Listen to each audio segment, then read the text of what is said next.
శిలాజ ఇంధనాలను విచ్చలవిడిగా మండించడం వలన నైట్రోజన్ ఆక్సైడ్ భారీగా వాతావరణంలోకి విడుదలయ్యి అనేక ఆరోగ్య సమస్యలకి కారణమవుతుంది, పర్యావరణ సమస్యలకు కూడా కారణమవుతుందని మన ఒక report community emissions data system విశ్లేషణ 2024 రిపోర్ట్ చెప్తుంది. ఈ రిపోర్ట్ ప్రకారము నైట్రోజన్ ఆక్సైడ్ అనేది ఏ సందర్భాల్లో ఎక్కువ రిలీజ్ అవుతుందనేది కూడా ఇచ్చింది.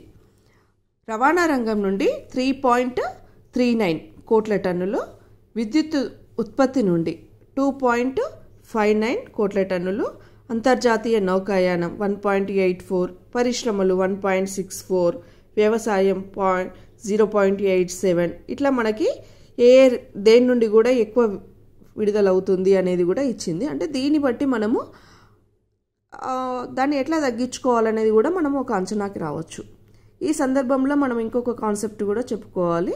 గ్లోబల్ గ్యాసెస్ అంటే ఏంటిదో కూడా మీకు తెలియాలి.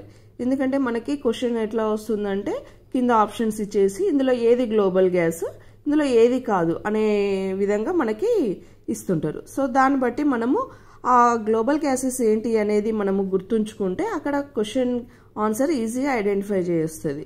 గ్లోబల్ గ్యాసెస్ అనేవి carbon dioxide, methane, nitrous oxide, hydrofluoro carbons. ఇవి మీరు గుర్తుంచుకుంటే ఈజీగా మీరు ఇచ్చిన క్వశ్చన్ని ఈజీగా ఐడెంటిఫై చేసి కరెక్ట్ ఆన్సర్ని చేయగలుగుతారు.